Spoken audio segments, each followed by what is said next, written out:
बहुत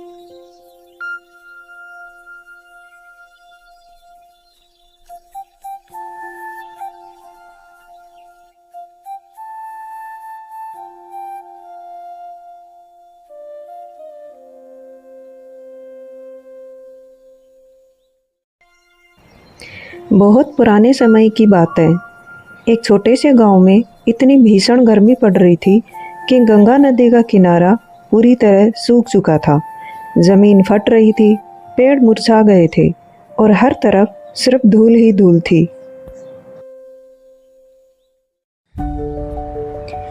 छोटे छोटे गोल मटोल बच्चे नदी के किनारे बैठकर रो रहे थे।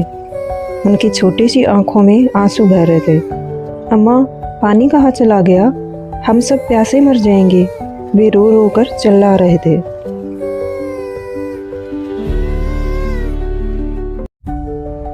बूढ़ी अम्मा बच्चों के पास आकर बैठ गई और प्यार से उनके सर पर हाथ फेरते हुए बोली, अरे मेरे प्यारे बच्चों, मत रो, मैं हूं ना, आज मैं गंगा माँ को बुलाऊंगी।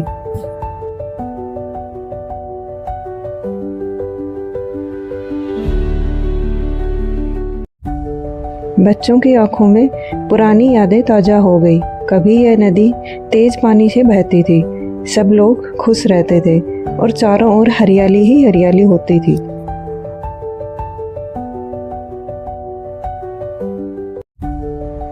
शाम ढलते ही बूढ़ी अम्मा अपनी छोटी सी झोपड़ी में फूल, गंगाजल और थोड़ी सी हल्दी तैयार कर रही थी।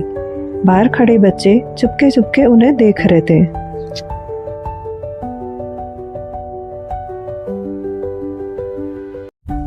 सूरज के डूबते ही बूढ़ी अम्मा हाथ में लालटेन लेकर नदी की ओर चल पड़ी। उनके छोटे छोटे कदम धूल में पड़ रहे थे। कुछ बच्चे दूर से उनके पीछे पीछे जा रहे थे। रात गहरी हो चुकी थी, आसमान में तारे चमक रहे थे। बूढ़ी अम्मा सूखी नदी के किनारे बैठ गई। बच्चे दूर से छुपकर उन्हें देख रहे थे।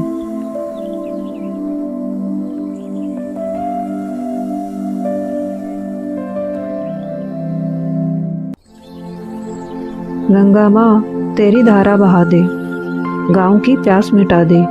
बूढ़ी अम्मा के मंत्र से हवा में जादुई सी चमक फैलने लगी। बच्चों की आंखें खुली की खुली रह गई।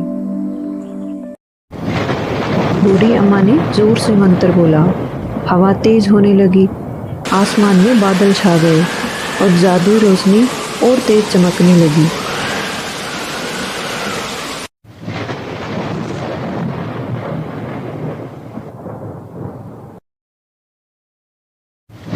पहले तो हल्की हल्की बूंद गिरने लगी। बूढ़ी अम्मा खड़ी हो गई, हाथ ऊपर उठाए और मुस्कुराते हुए बोली, आजा माँ आजा। और फिर तेज बारिश शुरू हो गई। बिजली चमक रही थी लेकिन डरावनी नहीं थी। बूढ़ी अम्मा बारिश में खड़ी हंस रही थी और बच्चे भी खुशी से बाहर आ गए। सूखी नदी में धीरे धीरे पानी बहने लगा। बूढ़ी अम्मा घुटनों तक पानी में खड़ी थी और बच्चे पानी में खेल कूद रहे थे। सबकी खुशी का कोई ठिकाना नहीं था। सुबह होने तक पूरा गांव नई हरियाली से भर गया। पेड़ों पर नए पत्ते आ गए थे, फूल खिल गए थे और नदी तेजी से बह रही थी। गांव के सभी लोग बूढ़ी अम्मा के पास आए।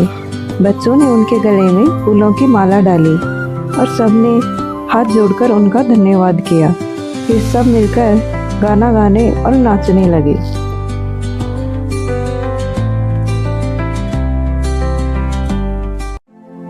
शाम को बूढ़ी अम्मा पेड़ के नीचे बच्चों को बिठाकर प्यार से बोली, बेटा, पानी सबका अमृत है, इसे कभी व्यर्थ मत करना।